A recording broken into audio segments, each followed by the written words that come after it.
UP triple SC पेट जो आपके exam के महत्व जो है 5 दिन बचे हुए हैं, बहुत कम टाइम बचा हुआ है, इसी में आपको स्कोर बनाना है। तो मैं हूं अभिषेक वर्मा और आप सभी देख रहे हैं हजारों लोगों के प्यार भरोसे और विश्वास से बना चैनल एग्जाम कुल स्टडी। तो साथियों आज के इस वीडियो में हम डिस्कस करेंगे भाई सबसे पहले तो हम भाई अर्थव्यवस्था की यानी कि इकोनॉमिक के प्रश्न जो 20 प्रश्न कवर करेंगे, उसके बाद जो है संविधान के प्रश्न कवर करेंगे, उसके बाद जो है हमारा जीएस क्वेश्चन आएगा, उसके बाद साथियों सामान्य जागरूकता, उसके यानी कि जनरल अवेयरनेस, उसके बाद हिंदी, ज्योग्राफी, हिस्ट्री, सभी टॉपिक आज कवर करेंगे। हर एक टॉपिक के 20 से 25 क्वेश्चन आपको देखने को मिलेंगे। तो सभी साथी अभी जुड़ चुके हैं तो एक बार धैर्य बनाए के देखना, ठीक है, क्योंकि धैर्य से ही आपका फल जो है हमेशा मीठा होता है। तो पहला ही प्रश्न आपकी स्क्रीन पे जो कि आपका इकोनॉमी का प्रश्न है, हर एक प्रश्न का आंसर जो है आप सभी लोग कमेंट बॉक्स में यानी कि आप एक कॉपी और कलम लेकर बैठ जाइए। हर एक प्रश्न का ये एक मॉक टेस्ट समझ लीजिए। आप मेरे बताने से पहले आप उसका आंसर लिख लीजिएगा, बाद में सही होता है गलत उस पर सही का चिन्ह लगाकर या गलत का चिन्ह लगाकर आगे बढ़िएगा। बाद में टोटल स्कोर कवर करिएगा कि मेरा स्कोर कितने में से कितना आता है। तो आपको भाई कमेंट में आखिरी में बताना है कि मेरा स्कोर कितना आता है, ठीक है। तो पहला ही प्रश्न आपकी स्क्रीन पर साथियों कह रहा है कि भारतीय अर्थव्यवस्था का मेरुदंड कौन सा क्षेत्र है। साथियों जब कभी आपसे पूछे कि भारतीय अर्थव्यवस्था का मेरुदंड क्षेत्र कौन सा है, क्या भैया सेवा क्षेत्र है? बिल्कुल नहीं, आप कहेंगे बिल्कुल नहीं साथियों। यदि वित्तीय क्षेत्र बताते हैं तब भी गलत होंगे, यदि पर्यटन क्षेत्र बताते हैं तब भी गलत होंगे। भाई कृषि क्षेत्र जो है ये भैया मेरुदंड क्षेत्र कौन सा क्षेत्र है? भारतीय अर्थव्यवस्था का मेरुदंड क्षेत्र है, तो भाई कृषि क्षेत्र इसका आंसर होगा, ऑप्शन डी हमारा क्लियर होगा। चलिए क्वेश्चन नंबर साथियों 2 की बात कर लें। 2 नंबर आपकी स्क्रीन पे आपको दिख रहा होगा, ठीक है। तो 2 नंबर प्रश्न का जवाब देने का प्रयास कीजिएगा, अपनी कॉपी और कलम लेकर बैठ जाइए। हर एक प्रश्न का आंसर नीचे लिख कर बताइएगा उससे पहले, ठीक है। कह रहा है कि ब्रिटिश शासन के आगमन से पहले भारत की स्वतंत्र अर्थव्यवस्था थी। बिल्कुल सही कह रहा है कि ब्रिटिश शासन के आगमन के पहले, कह रहा है साथियों कि ब्रिटिश शासन के आगमन के पहले, बिल्कुल सही है भैया, हमारे भारत में क्या थी? स्वतंत्र अर्थव्यवस्था थी, ठीक है। लेकिन उस समय जो निम्नलिखित में से कौन सा प्रमुख व्यवसाय नहीं था? क्या कृषि था? तो आप कहेंगे सर बिल्कुल कृषि था। क्या भैया जो हमारा ये हस्तशिल्प था? बिल्कुल था। निर्माण था? बिल्कुल था। लेकिन जो है पर्यटन जो है ये भैया हमारा नहीं था उस समय जो ये प्रमुख व्यवसाय नहीं था पर्यटन, ठीक है। यानी कि ऑप्शन डी हमारा बिल्कुल सही होगा। डी फॉर दिल से सब्सक्राइब कर दो, ठीक है। चलिए क्वेश्चन नंबर हमारा 2 हो गया। 3 नंबर प्रश्न आपको इस साइड में दिख रहा होगा, तो इस प्रश्न को भी आप सभी लोग इसका आंसर देने का प्रयास कीजिएगा। हर एक प्रश्न जो है आपके एग्जाम के दृष्टिकोण से बहुत ही ज्यादा इंपॉर्टेंट है। तो हर भाई हर बहन जुड़ चुके हैं तो एक बार भाई वीडियो को लाइक कर देंगे और इस प्रश्न का आंसर देने का प्रयास करेंगे। चलिए कह रहा है कि भारत की राष्ट्रीय आय का आकलन करने वाली संस्था है। साथियों जब कभी आपके एग्जाम में इस तरह का प्रश्न पूछ ले तो आप क्या बताएंगे? यदि आप ऑप्शन भैया केंद्रीय सांख्यिकी संगठन बताते हैं तो बिल्कुल आप सही होंगे। केंद्रीय सांख्यिकी संगठन जो है ये भारत की राष्ट्रीय आय का आकलन करने वाली एक संस्था है, यानी कि ऑप्शन ए फॉर बिल्कुल क्लियर आंसर होगा। चलिए क्वेश्चन नंबर 4 की बात करेंगे। 4 नंबर प्रश्न आपको पढ़िएगा, उसका आंसर कमेंट में देने का प्रयास कीजिएगा।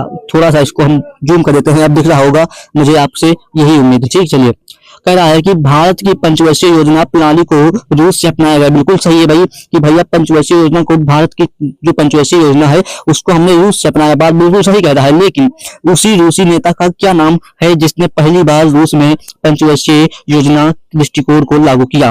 तो उसी रूसी नेता का नाम पूछा है जिसने पहली बार जो है पंचवर्षीय योजना जो लागू किया। तो रूस में जो ऐसा कौन सा नेता है जो पहली बार जो है क्या लागू किया? क्या भाई पंचवर्षीय योजना लागू किया, वो कौन सा नेता है? यदि आप ऑप्शन भैया की ऑप्शन 4 का बी बताते हैं तो आप बिल्कुल सही होंगे। साथियों आप ऑप्शन 4 का बी बताते हैं तो बिल्कुल सही होंगे। जोसेफ स्टालिन जो थे ये भैया रूस के एक पहले ऐसा नेता थे जो इन्होंने पंचवर्षीय योजना के दृष्टिकोण लागू किया। चलिए क्वेश्चन नंबर 6 की बात कर ले। 6 नंबर आपको प्रश्न आपकी स्क्रीन पे दिख रहा होगा। साथियों इसका प्रश्न का आंसर जो है आप देने का प्रयास कीजिएगा। बताइएगा कि 1951 की नई उदार आर्थिक नीति के परिचय के साथ भारतीय अर्थव्यवस्था जो है ने इसके अलावा निम्नलिखित में से सभी माध्यम से मौजूदा आर्थिक समस्याओं को संबोधित किया। तो भाई किसे किया? क्या औद्योगिकरण, निजीकरण, उदारीकरण या फिर वैश्वीकरण? क्या आप 5 नंबर का ऑप्शन दी, ऑप्शन आप भैया ऑप्शन ए लगाते हैं तो आप बिल्कुल सही होंगे। साथियों 5 का हमारा ऑप्शन ए जाएगा कि 1951 की नई उदार आर्थिक नीति के परिचय के साथ भारतीय अर्थव्यवस्था में जो है इसके अलावा जो है औद्योगिकीकरण के माध्यम से मौजूदा आर्थिक समस्याओं को संबोधित किया। ऑप्शन ए फॉर अभी अभी सब्सक्राइब कर दो। चलिए, तो आधे अधूरे ज्ञान और आधी अधूरी ज्ञान और आधा अधूरा जो है क्लास एग्जाम हॉल में हमेशा खतरनाक साबित होता है। तो हर भाई हर बहन से यही कहूंगा कि भाई वीडियो पर जुड़े हैं तो ईमानदारी से जुड़े रहना, क्योंकि यही आपको स्कोर बनाएगा। ठीक है, इन क्लास से आपको एग्जाम हॉल में बेहद ज्यादा प्रश्न आपको देखने को मिलेंगे। तो हर साथी अगर जुड़े हैं तो एक बार ईमानदारी से गेस कीजिएगा प्रश्नों के आंसर को और बताइएगा हमें मैंने कितना स्कोर किया। चलिए, भारत में आर्थिक सुधार जो है 1991 के दौरान प्रधानमंत्री कौन थे? जो भारत में आर्थिक सुधार 1991 के दौरान जो है ये प्रधानमंत्री उस समय कौन थे? क्या आप बताइएगा? पीवी नरसिम्हा राव। तो आप बिल्कुल सही होंगे साथियों, उस समय जो है पीवी नरसिम्हा जो है राव थे, प्रधानमंत्री थे। कहाँ? भारत के। जब भारत में आर्थिक सुधार 1991 के दौरान जो है प्रधानमंत्री जो हमारे थे वो पीवी नरसिम्हा राव थे। ऑप्शन डी फॉर जो है दिल से सब्सक्राइब कर दो और वीडियो को लाइक कर दो। चलिए, क्वेश्चन नंबर 7 की बात कर ले। 7 नंबर आपको स्क्रीन पे कह रहा है। तो भैया अभी हमारी जो इकोनॉमी के प्रश्न चल रहे हैं उसके बाद मैं पॉलिटी के कराऊंगा, उसके बाद जीएस पोर्शन कराऊंगा, उसके बाद जनरल अवेयरनेस कराऊंगा, हिंदी, ज्योग्राफी, हिस्ट्री, सभी क्वेश्चन आज इस वीडियो में कवर होंगे। तो सभी साथी धैर्य बनाए रखने रहना चाहिए, इसी से आपका स्कोर जो है आपको एग्जाम में देखने को मिलेगा। चलिए, जो 7 नंबर प्रश्न कह रहा है कि घाटे की वित्तीय व्यवस्था का अर्थव्यवस्था पर जो है क्या प्रभाव पड़ता है? आप लोगों ने घाटा यानी कि प्रॉफिट लॉस, ठीक है, तो इकोनॉमी में आप लोगों ने प्रॉफिट लॉस पढ़ा होगा। तो भैया घाटे यानी कि यहाँ पर घाटे का मतलब यही है कि लॉस, ठीक है, लॉस की वित्तीय व्यवस्था जो है का अर्थव्यवस्था पर क्या प्रभाव पड़ता है? तो आप क्या बताएंगे? यदि आप ऑप्शन जो है 7 नंबर का ए मुद्रास्फीति बताते हैं तो बिल्कुल सही होगा। मुद्रास्फीति जो है ये बिल्कुल सही होगा। Option A for clear answer. चलिए साथियों, क्वेश्चन नंबर 8 की बात कर ले। 8 नंबर आपकी स्क्रीन पे आपको दिख रहा होगा कि 1 रुपये के नोट पर किसके हस्ताक्षर होते हैं? साथियों, आप किन किन लोगों ने 1 रुपये की नोट देखी है? एक बार कमेंट में फेंक मारिए। उससे पहले ये बता दीजिए कि 1 रुपये के नोट पर किसके हस्ताक्षर होते हैं। जो लोग देखे होंगे शायद उनको भी ना पता हो, जो लोग इस पढ़े होंगे उनको तो पता होगा। ठीक है, तो बताइएगा। जो हमारे दैनिक जीवन में उपयोग करते हैं उनको ही हमें शायद नहीं पता होता है, बाद में उनको हम पढ़ते हैं। ठीक है, तो मैं यही कहूंगा कि भाई जो आप दैनिक जीवन में अपने जो है रोजाना कार्यों में यूज करते हैं हर एक वस्तुओं को, तो ये उनके जो है प्रश्नों से बढ़िया उनके जो है उनके बारे में जानकारी अच्छे से ले लीजिए, क्योंकि ये भी आपके एग्जाम में पूछता है। ठीक है, तो भैया जब कभी बात करें कि 1 रुपये के नोट पर भैया किसके हस्ताक्षर होते हैं तो आप क्या बताएंगे? यदि आप ऑप्शन 8 नंबर का भैया रिजर्व बैंक के गवर्नर बताते हैं तो बिल्कुल सही होगा। जो भैया 1 रुपये के बैंक पे जो है रिजर्व बैंक के गवर्नर का हस्ताक्षर होता है। ऑप्शन ए फॉर अभी अभी सब्सक्राइब कर दो। चलिए, क्वेश्चन नंबर 9 की बात कर ले। 9 नंबर कह रहा है, आपको प्रश्न दिख रहा होगा, राजकोषीय घाटा क्या है? साथियों, राजकोषीय घाटा क्या है तो आप क्या बताएंगे? ऐसी स्थिति जहां सरकार की आय और कर प्राप्ति उसके व्यय की पूर्ति करने में विफल हो जाती है। तो क्या इसका आंसर ये होगा? तो आप कहेंगे सर बिल्कुल यही आंसर हमारा होगा। Option A for clear answer. ठीक है, ए फॉर अच्छे से आंसर इसी लगाना। इस बात को समझिएगा कि ऐसी स्थिति जहां सरकार की आय और कर प्राप्तियां जो है उसके व्यय की पूर्ति करने में विफल हो जाती हैं, यानी कि सफल नहीं होती हैं, तो उसको हम क्या कहते हैं साथियों? राजकोषीय घाटा कहते हैं। ए फॉर इसका करेक्ट आंसर होगा। चलिए, एग्जाम के मात्र 10 से 15 दिन बचे हुए हैं, यानी कि मुश्किल का 10 से 10 दिन बचे हुए हैं आपके एग्जाम के। तो मैं चाहूँगा भाई आप जो है 2021, 22, 23 के 10 शिफ्ट के प्रैक्टिस सेट जो है ले लें विद सॉल्यूशन के साथ। आपका रिवीजन करने का टाइम है, इसमें ही आपका स्कोर बन सकता है। ठीक है, क्योंकि प्रीवियस ईयर क्वेश्चन के भाई 10 शिफ्ट के लेकर आया हूँ, जिसमें भाई हर एक सब्जेक्ट है। तो आप मात्र 45 रुपये जो है पे करके इस नंबर पे आप जो है इस PDF को परचेज बाई कर सकते हैं। और बाकी यहाँ पर 45 रुपये जो लिए जा रहे हैं, ये कोई मेरी फीस नहीं है, ये जो टाइपिस्ट जो चार्ज है, ये टाइपिस्ट चार्ज है, जो PDF में टाइपिंग लगा है उसका चार्ज 45 रुपये है। और बाकी आप इस नंबर पर जैसे ही कॉन्टेक्ट करेंगे आपको PDF प्रोवाइड कर दी जाएगी और आपको एक स्कैनर मिलेगा, QR कोड मिलेगा। जैसे आप उस पर पेमेंट करते हैं आपको तुरंत जो है तत्काल जो है आपको पेमेंट जो है PDF 10 शिफ्ट के प्रैक्टिस सेट प्रोवाइड कर दी जाएंगे और साथ ही में इस क्लास के भी प्रोवाइड कर दी जाएंगे। और तो चाहता हूं कि भाई सिलेक्शन लेना है तो भाई ईमानदारी से, क्योंकि आज के 45 रुपये आपके इस सिलेक्शन से ज़्यादा मायने रहते। तो भाई आपको क्या लगता है, आप समझ सकते हैं? तो चलिए बढ़ते हैं। क्वेश्चन नंबर साथियों 9 नंबर हमारा क्लियर हो गया। उसके बाद 10 नंबर प्रश्न की बात कर लें। 10 नंबर आपको प्रश्न अच्छे से दिख रहा होगा, मुझे उम्मीद है। चलिए, कह रहा है कि चालू खाते में रुपये की पूर्ण जो है परिवर्तनीयता को किस वर्ष से घोषित किया गया? साथियों, जो चालू खाते में जो है रुपये की पूर्ण जो एक्टिव अकाउंट हैं उनके जो है रुपये में एक्टिव अकाउंट में जो है रुपये की पूर्ण परिवर्तनीयता को किस वर्ष घोषित किया गया, तो आप क्या बताएंगे। यदि आप 10 नंबर का ऑप्शन ए 1994 बताते हैं तो आप बिल्कुल सही होंगे। ये आपके यूपी ट्रिपल एससी पेट के एग्जाम के लिए बहुत ही इंपॉर्टेंट प्रश्न है। तो मैं यही कहूंगा कि भैया आधी अधूरी क्लास और आधा अधूरा ज्ञान एग्जाम हॉल में हमेशा खतरनाक साबित होता है, इसलिए जब ज्ञान लें तो पूरा लें, क्योंकि वही ज्ञान आपके एग्जाम हॉल में लाभ दे सकता है, फायदा आपको उससे होगा। ठीक है, चलिए क्वेश्चन नंबर 11 की बात कर ले कि निम्न में से बैंक और उसके उद्देश्य का कौन सा संयोजन सही है साथियों। तो किस बैंक का भैया उसके उद्देश्य का कौन सा संयोजन सही पूछा है यहाँ पर। ये देखिए आपको यहाँ पर अभी देखने को मिलेगा, 2 मिनट रुकिएगा साथियों सभी। ठीक है, चलिए ये इतना ही बड़ा प्रश्न था क्या, 2 मिनट रुकिए सभी साथी। तो यहाँ पर ऑप्शन दे रहा है क्या आरआरबी जो है इसका भाई आंसर क्या होगा। ऑप्शन बी आप जो है इस जो है 11 नंबर प्रश्न का ऑप्शन बी आरआरबी यानी किसी अर्थ प्रबंध बताते हैं, तो ये बिल्कुल सही होगा इसका आंसर। चलिए क्वेश्चन नंबर आपको यहाँ पर दिख रहा होगा, इस आंसर जो है क्या कह रहा था देखिएगा एक बार कि बैंक और उसके उद्देश्य का जो है कौन सा जो है संयोजन सही है। तो क्या मैंने बताया अभी आपको कि भैया यहाँ पर देखिएगा प्रश्न को हम आपको अच्छे से समझाएंगे। तो भैया कह रहा है कि किसी अर्थ जो है प्रबंध जो है आरआरबी का मतलब होता है किसी अर्थ प्रबंध, यानी कि ऑप्शन ए बिल्कुल इसका करेक्ट आंसर होगा। चलिए ये संयोजन सही है, बाकी ये साथियों गलत है। जो नाबार्ड क्या औद्योगिक से संबंधित बिल्कुल गलत है भैया। आरबीआई देश वृद्धि दर बिल्कुल गलत है। आईडीबीआई ये भी गलत है भाई, ये सही होगा बिल्कुल आंसर। ठीक है, चलिए क्वेश्चन नंबर 12 की बात करें। 12 नंबर प्रश्न आपको दिख रहा होगा, थोड़ा सा छोटा कर दें तो आपको शायद अच्छे से दिख जाए। ठीक है, चलिए यहाँ पर आप समझने का प्रयास कीजिएगा और बताइएगा कि बैंक ऋण का अर्थ है साथियों। बैंक ऋण का अर्थ क्या है, तो आप बताइएगा कि क्या बताइएगा। यदि आप ऑप्शन 12 नंबर का ए बताते हैं, देश के केंद्रीय बैंक द्वारा ली जाने वाली आधिकारिक ब्याज दर, यही हमारा बैंक दर का अर्थ है साथियों। यही हमारी जो है बैंक दर का अर्थ है, ऑप्शन है इसका करेक्ट आंसर होगा। चलिए साथियों सुपरफास्ट तरीके से वीडियो को कवर करेंगे। हर भाई हर बहन जुड़े हैं तो भाई जुड़े रहना, क्योंकि आप सभी का मैं तहे दिल से शुक्रिया भी कर दूं यहाँ पर। लेकिन अभी भाई आपको बहुत अच्छे प्रश्न देखने को मिलेंगे। अभी आपको थोड़ा सा भले ही ये प्रश्न जो है मोटे लगे, लेकिन इनसे आगे प्रश्न आपको अभी देखने को मिलेंगे। ठीक है, यह भी कह रहा है कि यदि आरबीआई नकद कोषानुपात को घटा दे तो साख सजन पर क्या असर होगा। तो क्या बताएंगे। यदि आप 13 नंबर प्रश्न का ऑप्शन बी बढ़ जाएगी तो बिल्कुल सही होगा साथियों।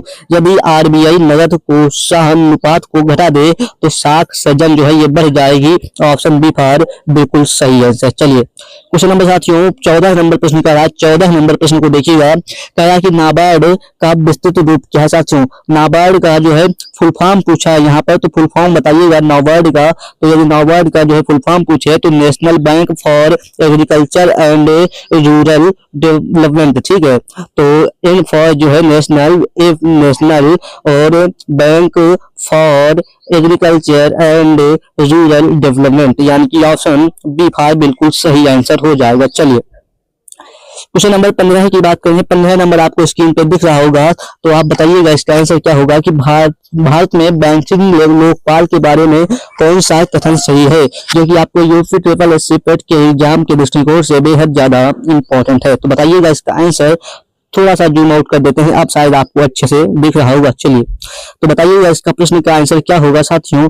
तो यदि आप ऑप्शन 15 नंबर का ऑप्शन सी बताते हैं, शिकायतकर्ता पर अवार्ड को पूरी तरह स्वीकार करना बाध्यकारी है, तो आप बताएंगे ये ऑप्शन जो हमारा होगा बिल्कुल सही होगा। जो भारत में बैंकिंग लोकपाल के बारे में कौन सा कथन सही नहीं है, तो भैया शिकायतकर्ता पर अवार्ड को पूरी तरह स्वीकार करना बाध्यकारी है, तो भैया ये बिल्कुल गलत है। और बाकी सब सही है। बैंकिंग लोकपाल जो रिजर्व बैंक ऑफ इंडिया द्वारा नियुक्त एक वरिष्ठ अधिकारी है जो ग्राहकों की शिकायतों का समाधान करता है, ये भैया आप बिल्कुल सही करेंगे।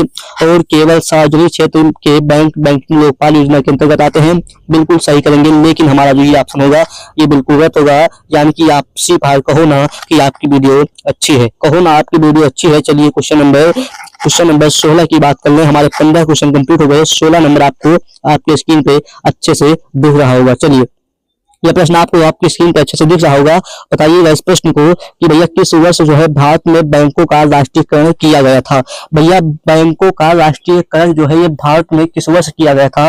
यदि आप 16 नंबर प्रश्न का ऑप्शन डी 1969 आते हैं, 1969 बताते हैं, तो आप बिल्कुल सही होंगे। डी फॉर दिल से सब्सक्राइब कर दो। चलिए क्वेश्चन नंबर साथियों 17 की बात कर लें। 17 नंबर आपको प्रश्न कह रहा होगा, देखिएगा कि भारत में इनमें से कौन सा बैंक सार्वजनिक क्षेत्र का बैंक नहीं है। साथियों सार्वजनिक जो है क्षेत्र का बैंक कौन सा बैंक नहीं है, तो जल्दी से बताइएगा इसका आंसर, गेस कीजिएगा कमेंट में। चलिए, यदि आप भैया इलाहाबाद बताते हैं तो बिल्कुल गलत होंगे, पंजाब नेशनल बैंक बताते हैं तो बिल्कुल गलत होंगे, यूको बैंक बताते हैं तो बिल्कुल गलत होगा। भाई फेडरल बैंक लिमिटेड जो है ये भैया सार्वजनिक क्षेत्र का बैंक नहीं है, बाकी सारे के सारे जो है सार्वजनिक बैंक के क्षेत्र हैं। और आपका अकाउंट किस बैंक में है बताइएगा एक बार जल्दी से कमेंट में। चलिए साथियों, कह रहा है कि 18 नंबर प्रश्न की बात करें, कौन कौन से लोग किस बैंक में अपना अकाउंट खुलाए हैं, भाई जल्दी से बताइएगा। और हो ठीक है, नाबार्ड की स्थापना, सही आप लोगों का नाबार्ड का फुल फॉर्म मैंने अभी बताया कि नाबार्ड की स्थापना किस वर्ष हुई, तो यदि आप ऑप्शन जो है किसके साथ जाते हैं, ऑप्शन बी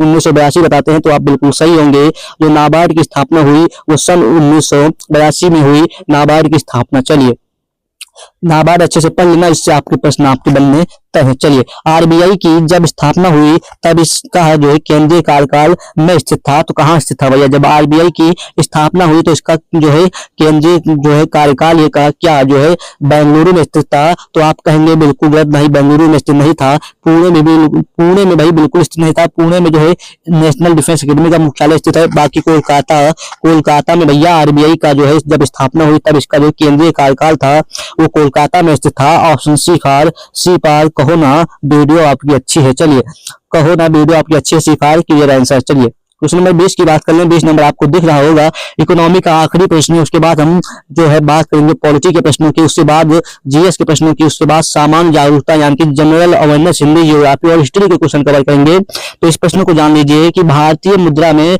2000 के नोटों का आकार क्या है। साथियों भारतीय मुद्रा में 2000 के नोटों का आकार क्या होता है, उसका साइज तो आपको पता नहीं होगा, तो बताइए यहाँ पर ऐसे ही, यदि आपने याद किया तो बिल्कुल आप सही होंगे। चलिए, यदि आप ऑप्शन 20 नंबर का ऑप्शन 60 mm से 160 mm बताते हैं, 60 mm से 160 mm बताते हैं, तो आप बिल्कुल सही होंगे। डी फॉर जो है दिल से सब्सक्राइब कर दो, क्योंकि हमारे जो 20 क्वेश्चन इकोनॉमी के कवर हो चुके हैं, उसके बाद पॉलिटी के क्वेश्चन आते हैं। जो 2000 के नोटों का आकार होता है वो 60 mm से 160 जो है mm तक होता है। ठीक है, चलिए साथियों, जो 60 mm होती है वो चौड़ाई होती है, 160 mm जो है वो लंबाई होती है। इस बात को चलिए ध्यान रखिएगा। बाकी जो है बाकी साथियों क्वेश्चन नंबर अब बात कर लें अगले प्रश्न की। अगला प्रश्न आपकी स्क्रीन पे आपको दिख रहा होगा। ये प्रश्न जो है साथियों, ये साथियों अब जो है हमारे पॉलिटी से प्रश्न आए हैं। पॉलिटी से आपके प्रश्न आपको देखने को मिलेंगे। यहाँ पर कह रहा है पहला ही प्रश्न आपको कि निम्नलिखित में से कौन सा अधिनियम जो है मॉन्टेग्यू चेम्सफोर्ड रिपोर्ट पर आधारित था, तो आप क्या बताएंगे? यदि आप ऑप्शन जो है 1 नंबर का यानी कि पहले ही नंबर का प्रश्न ऑप्शन डी बताते हैं तो बिल्कुल गलत होंगे। आप बताएंगे कि ऑप्शन सी भारत सरकार अधिनियम 1919। भारत सरकार अधिनियम 1919 के तहत जो है मॉन्टेग्यू चेम्सफोर्ड रिपोर्ट पर आधारित था क्या भारत सरकार अधिनियम 1919। चलिए, क्वेश्चन नंबर 2 हमारा क्लियर हो गया होगा। 2 नंबर प्रश्न की बात कर लें। कह रहा है कि संवैधानिक उपचारों का अधिकार के तहत आता है। साथियों संवैधानिक उपचारों का अधिकार जो है ये किसके तहत आता है? क्या मौलिक अधिकार के तहत आता है, क्या कानूनी अधिकार के तहत आता है, या फिर संवैधानिक अधिकार या फिर प्राकृतिक अधिकार के तहत आता है संवैधानिक उपचारों का अधिकार? चलिए बताइएगा एक बार इसका प्रश्न जल्दी से। यदि आप ऑप्शन जो है 2 नंबर का अपना जो 2 नंबर का ऑप्शन बताते हैं तो भैया यदि आप मौलिक अधिकार बताते हैं तो आप बिल्कुल सही होंगे। साथियों भैया मौलिक अधिकार के जो तहत आता है संवैधानिक उपचारों का अधिकार। ऑप्शन ए फॉर इसका क्लियर आंसर होगा। ए बार अब भी जो सब्सक्राइब कर दो, ठीक है। चलिए, तो वीडियो को लाइक कर देना आप सभी लोग, मैं बार बार कह रहा हूं साथियों, तो आपको भाई इसमें से बोरपन नहीं होगा। बाकी आपको इन प्रश्नों का लेवल कैसा लग रहा है कमेंट में बता सकते हैं। बाकी ये प्रश्न जो है आपके एग्जाम में पूछने के चांसेस हैं। और अगला ही प्रश्न कह रहा है कि भाई संविधान की आत्मा जो है किस रूप में माना गया है। साथियों तो क्या बताएंगे भाई कि संविधान की आत्मा किसे कहा जाता है? तो आप ये 3 नंबर प्रश्न का ऑप्शन जो है हमारा सी प्रस्तावना यानी कि प्रियम्बल बताते हैं, तो आप बिल्कुल सही होंगे। जो हमारी इंडियन कॉन्स्टिट्यूशन की प्रियम्बल है भैया उसको संविधान की आत्मा का दर्जा दिया गया। सी फॉर कहो ना कि ये आंसर सही है। चलिए, क्वेश्चन नंबर 4 की बात कर ले। 4 नंबर प्रश्न आपकी स्क्रीन पे आपको दिख रहा होगा साथियों। इस प्रश्न का आंसर देने का प्रयास कीजिएगा कि भारत की प्रथम जो है गृह मंत्री में से कौन थे साथियों। भारत के प्रथम गृह मंत्री पूछा है तो आपको बताना है, क्या बताना है भाई। 4 नंबर जो प्रश्न का ऑप्शन यदि सरदार वल्लभ भाई पटेल बताते हैं तो आप बिल्कुल सही होंगे साथियों। भारत के पहले गृह मंत्री जो थे वो भैया सरदार वल्लभ भाई पटेल थे। बाकी गोविंद बल्लभ पंत जो थे ये उत्तर प्रदेश के फर्स्ट मुख्यमंत्री थे, फर्स्ट सीएम थे। कौन? ये भैया ये गोविंद बल्लभ पंत, ठीक है। बाकी हमारे जो प्रथम गृह मंत्री थे भारत के वो सरदार वल्लभ भाई पटेल थे। यूपी के सीएम पूछेगा, प्रथम सीएम पूछेगा तो गोविंद बल्लभ पंत बताना, ठीक है। चलिए क्वेश्चन नंबर आपको दिख रहा होगा। भारत का संविधान लिया गया था साथियों, तो भारत का जो संविधान है ये कहाँ से लिया गया था? तो 2 वर्ष से अधिक किंतु 3 वर्ष से कम अवधि में, 3 वर्षों में। तो बताइएगा इसका जो आंसर क्या होगा। जो हमारा 5 नंबर का प्रश्न का ऑप्शन जाएगा। यदि बताएंगे 2 वर्ष से अधिक किंतु 3 वर्ष से कम अवधि में साथियों हमारा संविधान जो है लिखा गया था। यहाँ पर लिखा है कि भैया इसका जो करेक्ट टाइम है 2 वर्ष 11 माह और 18 दिन। 2 वर्ष 11 माह 18 दिन को भाई हमारा संविधान लिखा गया था, यानी कि 2 वर्ष से अधिक किंतु 3 वर्ष से कम अवधि में भाई इसको लिखा गया था। 2 वर्ष 11 माह यानी कि 18 दिन, यानी कि 3 वर्ष की कम और 2 वर्ष से अधिक, इस बात को समझिएगा, ठीक है। चलिए क्वेश्चन नंबर 5 का हमारा आंसर बिल्कुल ए फॉर जल्दी से जाइएगा। और क्वेश्चन नंबर 6 की बात कर ले। 6 नंबर प्रश्न आपको आपकी स्क्रीन पे अच्छे से दिख रहा होगा। चलिए कह रहा है कि भारत का संविधान यानी कि भारत संविधान सभा द्वारा जो है अपनाया गया था और 26 जनवरी 1950 को लागू हुआ था। तो क्या भारत का संविधान जो संविधान सभा द्वारा कब अपनाया गया था और ये 26 जनवरी 1950 को अब लागू हुआ था? ये बात बिल्कुल सही है, लेकिन अपनाया गया था क्या 29 अक्टूबर 1949? आप कहेंगे बिल्कुल गलत, ना ही 22 दिसंबर 1949 तो आप कहेंगे बिल्कुल गलत, ठीक है। यदि आप साथियों ऑप्शन जो है हमारा ऑप्शन साथियों यदि आप जो है हमारा बताते हैं सी फॉर करेक्ट आंसर, ठीक है। सी फॉर करेक्ट आंसर होगा तो 26 नवंबर 1949 को हमारा भारतीय संविधान सभा द्वारा जो है 26 नवंबर 1949 को अपनाया गया था और 26 जनवरी 1950 को लागू हुआ था। सी फॉर करेक्ट आंसर होगा, सी फॉर करेक्ट आंसर होगा। चलिए बात कर ले साथियों क्वेश्चन नंबर अगले की ओर। 7 नंबर प्रश्न आपको आपके स्क्रीन पर दिख रहा होगा। इसका आंसर देने का प्रयास कीजिएगा कि संविधान सभा का प्रथम जो है अधिवेशन कब हुआ था। तो यदि आप ऑप्शन बताते हैं संविधान सभा का प्रथम अधिवेशन कब हुआ था तो आप क्या बताएंगे? यदि आप ऑप्शन जो है 7 नंबर का हमारा डी 9 दिसंबर 1946 बताते हैं तो आप बिल्कुल सही होंगे साथियों। तो संविधान सभा की पहली बैठक यानी कि पहली बैठक कब हुई तो 9 दिसंबर 1946 को हुई। और सेकंड बैठक जब कभी पूछे आपसे कि सर सेकंड मीटिंग कब हुई आपकी जो है संविधान सभा की, तो आप बताएंगे इससे 2 दिन बाद 11 दिसंबर 1946 को जो है सेकंड मीटिंग हुई, जिसमें भैया डॉक्टर राजेंद्र प्रसाद को स्थायी अध्यक्ष के रूप में चुना गया था। बाकी जब 9 दिसंबर 1946 को संविधान सभा की पहली बैठक हुई तो इसमें भैया डॉक्टर सच्चिदानंद सिन्हा को जो है अस्थायी अध्यक्ष के रूप में चुना गया था, अस्थायी अध्यक्ष के रूप में चुना गया था। बाकी जब 2 दिन बाद जो है मीटिंग हुई जिसको कहते हैं संविधान सभा की दूसरी बैठक, ठीक है, तो उसको भैया उसमें 11 दिसंबर 1946 को हुई थी और उसमें भैया डॉक्टर राजेंद्र प्रसाद को स्थायी अध्यक्ष के रूप में चुना गया था। बाकी क्वेश्चन नंबर 8 की बात कर लें, आपको प्रश्न समझाते हुए चलेंगे। उम्मीद करता हूं कि प्रश्न आपको जितने भी कराए हैं बहुत ही अच्छे तरीके से समझ में आए होंगे। चलिए कह रहा है कि निम्नलिखित में से किसने जो है संविधान सभा में उद्देश्य जो है प्रस्ताव रखा है। तो आप यदि ऑप्शन जो है इसका साथियों हमारा क्या बताते हैं तो आप ऑप्शन यदि 8 नंबर का हमारा ऑप्शन डी जवाहरलाल नेहरू भैया उद्देश्य प्रस्ताव साथियों जवाहरलाल नेहरू, इसको भैया नेहरू प्रस्ताव भी कहते हैं साथियों। कि बोलेगा कि भाई संविधान सभा में नेहरू प्रस्ताव कब रखा गया तो आप बताएंगे कि जवाहरलाल नेहरू इसका सही आंसर होगा। बाकी इसको भाई प्रस्ताव किसने रखा तो जवाहरलाल नेहरू ने उद्देश्य प्रस्ताव जो है संविधान सभा में रखा था। तो तभी आपका भाई संविधान की प्रस्तावना का निर्माण हुआ। ऑप्शन डी फॉर दिल से सब्सक्राइब कर दो। चलिए क्वेश्चन नंबर 19 के बाद 9 नंबर प्रश्न की बात कर लें। आपकी स्क्रीन पे आपको दिख रहा होगा कि भारतीय संविधान की प्रस्तावना में समाजवादी शब्द किस संशोधन द्वारा लाया गया था। साथियों बाद में जो है संविधान में बताया गया कि भारत एक हम भारत के लोग भारत को संपूर्ण प्रभुत्व संपन्न समाजवादी पंथ निरपेक्ष गणतंत्रात्मक और जो है राज बनाने के लिए जो है करेंगे। ठीक है, तो वहां पर प्रस्तावना में लिखा है ये बातें। और बाकी आप 9 नंबर प्रश्न का यदि आप ऑप्शन बताते हैं तो जो समाजवादी शब्द है उसमें प्रस्तावना में, ठीक है, वो भैया किस संविधान संशोधन द्वारा लाया गया था। यदि आप 9 नंबर का ऑप्शन बी 42वां संविधान संशोधन बताते हैं तो आप बिल्कुल सही होंगे साथियों। 42वां संविधान संशोधन को भैया मिनी संविधान संशोधन कहा जाता है। क्या कहा जाता है? मिनी संविधान संशोधन, मिनी संविधान संशोधन कहा जाता है आपको 42वां संविधान संशोधन को। और इसी में भैया 3 शब्द जोड़े गए थे, 3 शब्द समाजवादी और 3 शब्द जोड़े गए थे वो भी प्रस्तावना में। इस बात को ध्यान रखिएगा। बाकी मिनी संविधान संशोधन 42वें संविधान संशोधन को कहा जाता है। चलिए क्वेश्चन नंबर 10 की बात कर लें। 10 नंबर आपकी स्क्रीन पे आपको दिख रहा होगा कि भैया भारतीय संविधान के किस अनुच्छेद में अल्पसंख्यकों के हित निहित हैं साथियों। तो भैया जो है अल्पसंख्यकों के हित यानी कि उनकी जो है अच्छाई जो है ये निहित है किस अनुच्छेद में, तो आप बताइएगा किसमें है। तो यदि आप ऑप्शन जो है 10 नंबर का ऑप्शन बी के साथ जाते हैं तो आप बिल्कुल सही होंगे। बी फॉर बिल्कुल सही होंगे। अनुच्छेद 29, अनुच्छेद 29 में भैया क्या है? अल्पसंख्यकों के हित के बारे में ये लिखा है। क्या? अच्छाई के बारे में लिखा है कि भैया ये अनुच्छेद 29 में। ठीक है, चलिए क्वेश्चन नंबर 10 की बात कर ले, यानी कि 10 नंबर हमारा क्लियर होगा। 11 नंबर प्रश्न आपको आपकी स्क्रीन पर दिखाते हैं। ये प्रश्न आपको आपकी स्क्रीन पर दिख रहा होगा, बताइएगा इसका आंसर क्या होगा। चलिए, भारतीय संविधान का निम्नलिखित में से कौन सा अनुच्छेद जो है ये विधिक समता यानी कानून के सामने जो है समानता से संबंधित है, तो आप क्या बताएंगे।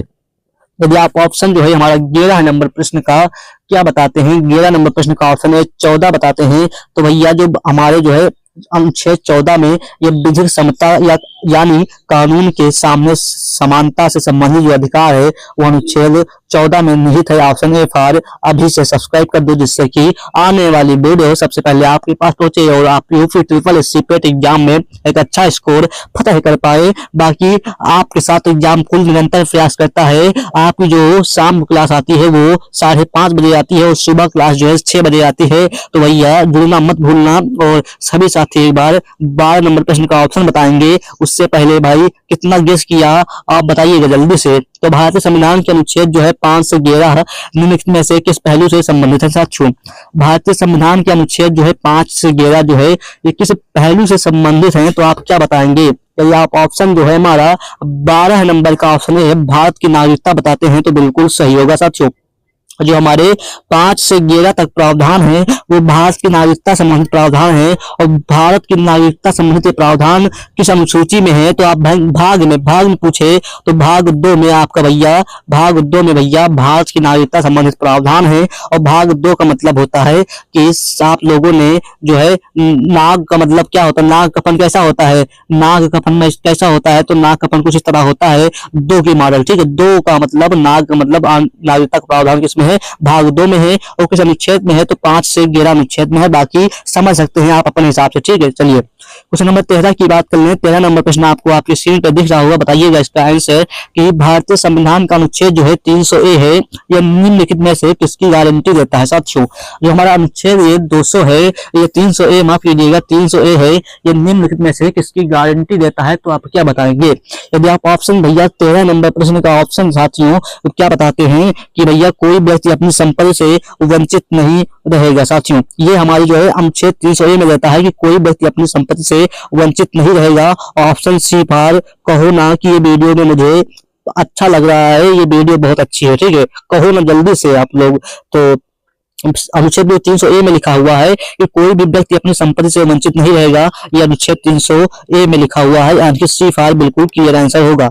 सी फॉर क्लियर आंसर। चलिए क्वेश्चन नंबर 14 की बात कर लें। 14 नंबर प्रश्न आपको आपकी स्क्रीन पे दिख रहा होगा अच्छे से कि भारतीय संविधान का कौन सा अनुच्छेद जो है अनुसूचित क्षेत्रों और जनजातीय क्षेत्रों के प्रशासन से संबंधित है, तो आप क्या बताएंगे। यदि आप 14 नंबर प्रश्न का ऑप्शन जो है साथियों क्या बताते हैं, 14 नंबर प्रश्न का ऑप्शन सी अनुच्छेद 244 बताते हैं, आर्टिकल 244 बताते हैं, तो आप बिल्कुल सही होंगे कि भैया अनुसूचित क्षेत्रों और जनजातीय क्षेत्रों के प्रशासन से संबंधित कौन सा आर्टिकल है, तो आर्टिकल 244 जो है आर्टिकल जो है अनुसूचित क्षेत्रों और जनजातीय क्षेत्रों के प्रशासन से संबंधित है, आर्टिकल 244। चलिए क्वेश्चन नंबर 15 की बात कर लें। 15 नंबर प्रश्न यहाँ पे पढ़िएगा और आंसर अलग दीजिएगा, ठीक है। प्रश्न को समझने का प्रयास कीजिएगा। बाकी 73वें संविधान संशोधन जो है 1992 के दौरान भारतीय संविधान में डॉट डॉट शीर्षक के एक परिच्छेद जो है ये कह रहा है कि परिच्छेद जो है 9 जोड़ा गया, और जो अनुच्छेद जो है 243 से 243 ओ के प्रावधान कवर करता है। तो आप क्या बताएंगे? यदि आप इसका आंसर बताते हैं, इसका प्रश्न, इसका जो आंसर होगा अगले पेज में होगा, ये देखिए, ठीक है। तो क्या बताते हैं साथियों? तो साथियों इसका जो हमारा करेक्ट आंसर होगा 15 नंबर प्रश्न का, तो 15 नंबर प्रश्न का ऑप्शन यदि हमारा जाता है साथियों, तो पंचायत बिल्कुल सही होगा साथियों। पंचायत इसका करेक्ट आंसर होगा। सी फाइव क्लियर आंसर पंचायत होगा। बाकी इसको हम एक बार आपको फिर से समझा देते हैं, ठीक है। ये देखिए प्रश्न आपको यहाँ पर लिख रहा है, देखिएगा कि 73वें संविधान संशोधन जो है 1992 के द्वारा भारतीय संविधान में जो है पंचायत शीर्षक, यहाँ पर पंचायत होगा, पंचायत शीर्षक से जो है एक परिच्छेद जो है 9 जोड़ा गया, जो अनुच्छेद 243 से 243 ओ के प्रावधान कवर करता है। यहाँ पर ऑप्शन ए पंचायत क्लियर होगा। चलिए क्वेश्चन नंबर साथियों यहाँ पर बात कर लें। ये प्रश्न आपको आपके स्क्रीन पे आपको अच्छे से दिख रहा होगा। चलिए साथियों, कह रहा है कि भारत में वोट देने की पात्र न्यूनतम उम्र क्या है साथियों? जो पहले थी साथियों वो 22 वर्ष थी, लेकिन अब जो है उसे घटाकर 18 वर्ष कर दिया गया है। तो बताइएगा कि 18 वर्ष जो है वोट देने के लिए, यानी मतदाता को भैया वोट डालने के लिए भाई मात्र कितनी न्यूनतम जो आयु चाहिए, वो 18 वर्ष की आयु में वो अपना मतदान कर सकता है, वोट दे सकता है, ठीक है। न्यूनतम उम्र में 18 वर्ष की। चलिए क्वेश्चन नंबर 17 की बात कर ले। 17 नंबर प्रश्न आपको स्क्रीन पर दिख रहा होगा कि भारत के संविधान की अनुसूचियों की कुल संख्या कितनी साथियों? यहाँ पर एक बात ध्यान देना, कुल संख्या पूछी है, कुल संख्या मीन्स कुल संख्या की टोटल पूछा है। तो वही यदि अनुसूचियां पूछे तो कुल पूछे तो 12 बताना। जो हमारी 12 अनुसूचियां हैं ये कुल अनुसूचियां हैं, यानी कि वर्तमान में है। और जब साथियों कभी भी आपसे पूछ ले कि मूल अनुसूचियां कितनी है, मूल जो है अनुसूचियां कितनी है, तो आप क्या बताएंगे? यदि आप ऑप्शन 8 लगाते हैं तो बिल्कुल सही होगा साथियों। यहाँ पर भी पूछता है कि भारतीय संविधान में मूल अनुसूचियां कितनी है, तो आप 8 बताते हैं, और कुल अनुसूचियां की संख्या पूछे तो आप 12 बताएंगे, ठीक है। बाद में 8, ठीक है। उसके बाद जो धीरे धीरे जो है संशोधन होते हैं संविधान में, उसमें एक नई अनुसूची बढ़ती रही, ठीक है। चलिए क्वेश्चन नंबर साथियों बात करें 18 नंबर प्रश्न की। कह रहा है कि भारतीय तिरंगे यानी कि तिरंगा ध्वज में अशोक चक्र का रंग कौन सा है साथियों? ये प्रश्न शायद आपको न पता हो। जो अशोक रंग का चक्र, कोई बताएगा नीला, कोई बताएगा काला, कोई बताएगा बैंगनी। तो भैया सही तरह से बता दो, कम से कम देखा है तिरंगा, बताइए। तो बताइएगा इसका आंसर जल्दी से। तो यदि आप ऑप्शन जो है हमारा 18 का सी गहरा नीला बताते हैं तो आप बिल्कुल सही हो गए। नीला नहीं है भाई, गहरा नीला जो है अशोक चक्र का रंग होता है इंडियन जो है फ्लैग में, ठीक है। चलिए क्वेश्चन नंबर साथियों 19 नंबर की बात कर लें। 19 नंबर प्रश्न आपको आपकी स्क्रीन पर दिख रहा होगा कि सर्व शिक्षा अभियान, आप लोगों ने इसका नाम सुना होगा। सर्व शिक्षा अभियान का उद्देश्य किस आयु समूह के बच्चों में शिक्षा को प्रोत्साहित करना है साथियों? सर्व शिक्षा अभियान का जो उद्देश्य है वो न्यूनतम कितनी उम्र के बच्चों को प्रोत्साहित करने का उद्देश्य है, तो आप क्या बताएंगे? यदि आप 19 नंबर प्रश्न का ऑप्शन जो है ए 6 से 14 वर्ष की आयु के बच्चों को भैया सरकार द्वारा सर्व शिक्षा अभियान चलाया गया, जिसमें भैया 6 से 14 वर्ष की आयु के बच्चों को जो है निःशुल्क शिक्षा प्रोत्साहित करने का जो है प्रावधान बताया गया। ऑप्शन ए फॉर अभी सब्सक्राइब कर दो, और बाकी क्वेश्चन समझ में आया हो तो लाइक जरूर कर दो, ठीक है। क्योंकि आपके लाइक से एक मोटिवेशन मिलता है, मुझे इस बात का अंदाजा हो जाता है कि मेरी वीडियो कितने लोगों में से कितने लोग पसंद किए, तो मैं आपको और अच्छा कंटेंट देने का प्रयास करता हूं, ठीक है। एक मोटिवेशन आप मेरा बढ़ा सकते हैं एक लाइक के जरिए, और बाकी सब्सक्राइब कर देना जिससे कि आपको वीडियो मिलती है। चलिए क्वेश्चन नंबर 20 की बात कर ले। कौन सा मौलिक अधिकार जो है अल्पसंख्यकों के हितों के संरक्षण की बात करता है साथियों? कौन सा मौलिक अधिकार जो है अल्पसंख्यकों के हितों की जो है संरक्षण की बात करता है, तो कौन सा बताइएगा जल्दी से। जो 20 नंबर प्रश्न का ऑप्शन साथियों जाएगा, यदि आप ऑप्शन डी बताते हैं सांस्कृतिक और शैक्षिक अधिकार जो है ये भैया जो है अल्पसंख्यकों के हितों के संरक्षण की बात करता है। डी फॉर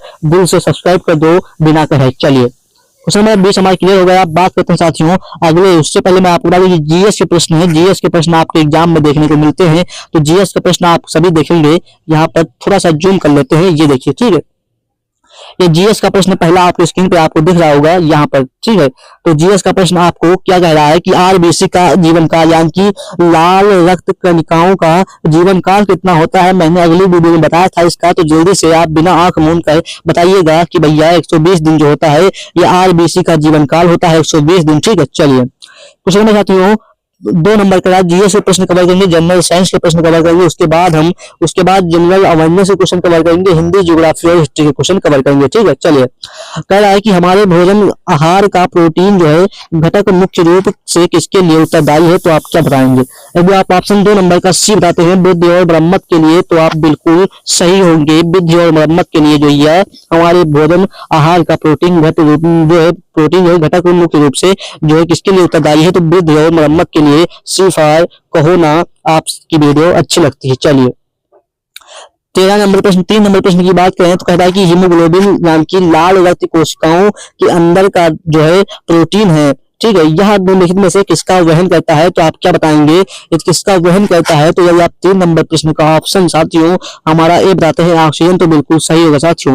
जो हीमोग्लोबिन है यानी कि लाल रक्त कोशिकाओं के अंदर का एक प्रोटीन है, बिल्कुल बात सही है, लेकिन यह जो है निम्नलिखित में से किसका वहन करता है, तो ऑक्सीजन का वहन करता है। ऑप्शन ए 5 बिल्कुल क्लियर आंसर होगा। चलिए क्वेश्चन नंबर 4 की बात कर लें। 4 नंबर प्रश्न का राय बात सभी साथी देखेंगे कि भोजन को चबाने वाले दांत कौन से प्रकार के होते हैं, तो आप क्या बताएंगे भाई। भोजन को चबाने वाले दांत और चबाने वाले दांत अलग से होते हैं, ठीक है, तो कौन से दांत होते हैं उनको क्या कहते हैं, तो बताइए जल्दी से।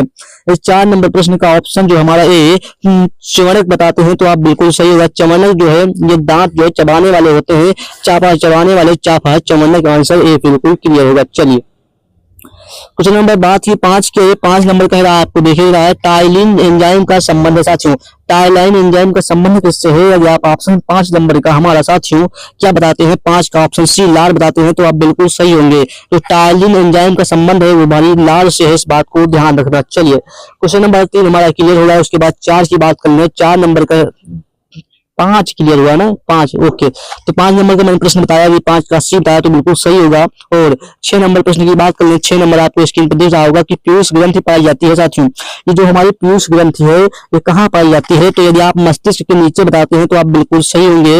मस्तिष्क के ऊपर नहीं पाई जाती है, ना ही मस्तिष्क के अंदर और ना ही मस्तिष्क के कहीं निकट, भाई मस्तिष्क के नीचे पाई जाती है। ऑप्शन ए फार बिल्कुल क्लियर आंसर होगा। चलिए क्वेश्चन नंबर यहाँ पर 6 हो गए। उसके बाद भाई 7 नंबर प्रश्न की बात करेंगे। 7 नंबर प्रश्न आपको स्क्रीन पे आपके दिख रहा होगा। चलिए 7 नंबर प्रश्न का बताइएगा कि भाई शरीर के कैल्शियम का कितना प्रतिशत जो है हड्डियों और दांतों में संग्रहित है साथियों। तो शरीर के कैल्शियम का कितना प्रतिशत जो है ये शरीर के जो है हड्डियों और दांतों में संग्रहित है, तो आप क्या बताएंगे। यदि आप ऑप्शन 7 नंबर का ऑप्शन है 99% बताते हैं, तो आप बिल्कुल सही होंगे। 99% जो है ये भैया हमारी हड्डियों और दांतों को संग्रहित करता है। ऑप्शन ए 5 बिल्कुल क्लियर आंसर होगा। चलिए क्वेश्चन नंबर साथियों 8 नंबर प्रश्न की बात करें तो भाई त्वचा की ऊपरी सतह क्या कहलाती है साथियों। त्वचा की ऊपरी सतह क्या कहलाती है। यदि आप 8 नंबर प्रश्न का ऑप्शन हमारा 8 नंबर प्रश्न के साथ जाते हैं और ऑप्शन बी चर्म बताते हैं, तो बिल्कुल सही होगा साथियों।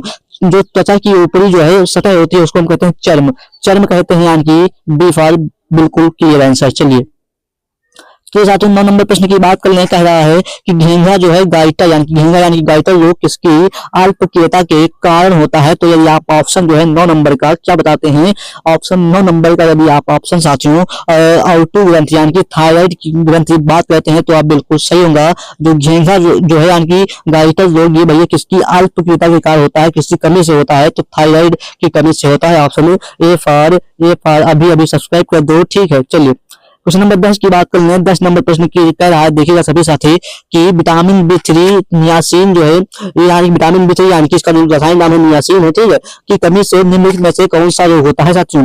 विटामिन B3 की पूछा है, तो बताइए जल्दी से। जो हमारा जिक्र होता है विटामिन डी की कमी से होता है, रतौंधी विटामिन ए की कमी से होता है और बेरी विटामिन बी की कमी से होता है। लेकिन विटामिन जो है ये विटामिन B3 की कमी से विटामिन B3 पूछा है ना, तो पेलाग्रा जो है ये भैया हमारा विटामिन डी की कमी से रोग होता है। डी फॉर विटामिन B3 बिल्कुल करेक्ट आंसर होगा। डी फॉर जल्दी से सब्सक्राइब कर दो बस। और बेरी जो है विटामिन जो है बी की कमी से होता है, ठीक है। B for berry B for vitamin B. और पेलाग्रा जो है विटामिन B3 की कमी से होता है, जिसका रासायनिक नाम नियासिन होता है, ठीक है। चलिए साथियों, आपके प्रश्न यहीं तक थे और बाकी आपको वीडियो कैसी लगी बताऊंगा, लेकिन भाई आपको ये मत सोचना कि मैं वीडियो भाई जितना वादा किया उतना ही करता हूँ, ठीक है। आपके सारे सारे प्रश्न आपको यहाँ पर दिख रहे होंगे। ये सारे प्रश्न मैंने क्या बताया कि भैया संविधान, अर्थव्यवस्था, जीएस और सामान्य जागरूकता, हिंदी, ज्योग्राफी, हिस्ट्री के क्वेश्चन कवर कराएंगे। तो मैंने सारे क्वेश्चन आपके स्क्रीन पे कवर कराए थे, लेकिन अभी क्वेश्चन हुए नहीं है। तो भाई चैनल को सब्सक्राइब कर दीजिए। कल के अगले पार्ट में भाई इसकी अगली वीडियो मिलेगी, अगले पार्ट में इसकी अगली वीडियो मिलेगी। तो भाई फिर मिलते हैं अगली वीडियो में, तब तक के लिए चैनल को सब्सक्राइब करके वीडियो को लाइक कर दीजिए। मैं जैसे ही नोटिफिकेशन आता है आपके पास पहुंच जाएगा, बेल आइकन को इम्प्रेस कर दीजिएगा, ठीक है, जिससे कि आपकी सबसे पहली वीडियो आपके पास आए। बाकी मैंने सारे क्वेश्चन आपके करा दिए हैं और अभी अगले पार्ट में भाई इसके और क्वेश्चन यानी कि जो हमारे जनरल अवेयरनेस के, हिंदी के, ज्योग्राफी के, हिस्ट्री के क्वेश्चन कवर कराएंगे अगले, ठीक है, जो आपके यूपी ट्रिपल एससी पेट के एग्जाम के लिए बहुत ही ज्यादा इंपॉर्टेंट ये प्रश्न है, ठीक है। आपको क्वेश्चनों को लेवल से समझ के देख के पता हो गया होगा कि प्रश्न हमारे कितने। एग्जाम के मात्र 10 से 15 दिन बचे हुए हैं, यानी कि मुश्किल का 10 से 10 दिन बचे हुए हैं आपके एग्जाम के। तो मैं चाहूंगा भाई आप जो है 2021, 22, 23 के 10 शिफ्ट के प्रैक्टिस सेट जो है ले लें विद सोल्यूशन के साथ। आपका रिवीजन करने का टाइम है, इसमें ही आपका स्कोर बन सकता है, ठीक है, क्योंकि प्रीवियस ईयर क्वेश्चन के भाई 10 शिफ्ट के लेकर आया हूँ, जिसमें भाई हर एक सब्जेक्ट है। तो आप मात्र 45 रुपये जो है पे करके इस नंबर पे आप जो है इस PDF को परचेज बाई कर सकते हैं। और बाकी यहाँ पर 45 रुपये जो लिए जा रहे हैं, ये कोई मेरी फीस नहीं है, ये जो टाइपिस्ट जो चार्ज है, ये टाइपिस्ट चार्ज है जो PDF में टाइपिंग लगा है, उसका चार्ज 45 रुपये है। और बाकी आप इस नंबर पर जैसे ही कॉन्टेक्ट करेंगे आपको PDF प्रोवाइड कर दी जाएगी और आपको एक स्कैनर मिलेगा, QR कोड मिलेगा। जैसे आप उस पर पेमेंट करते हैं आपको तुरंत जो है तत्काल जो है आपको पेमेंट जो है PDF 10 शिफ्ट के प्रैक्टिस सेट प्रोवाइड कर दी जाएंगे और साथ ही में इस क्लास के भी प्रोवाइड कर दी जाएंगे। और तो चाहता हूँ कि भाई सिलेक्शन लेना है तो भाई ईमानदारी से, क्योंकि आज के 45 रुपये आपके इस सिलेक्शन से ज़्यादा मायने रहते। तो भाई आपको क्या लगता है, आप समझ सकते हैं। तो चलिए बढ़ते हैं। तो चाहिए स्कोर 75 प्लस इन 4 से 5 दिनों में। तो जल्दी से वीडियो को लाइक करके इस कमेंट का आंसर जो है, इस प्रश्न का आंसर जल्दी से कमेंट बॉक्स में मारिएगा। फिर मिलते हैं अगले वीडियो में, तब तक के लिए जय हिंद, वंदे मातरम।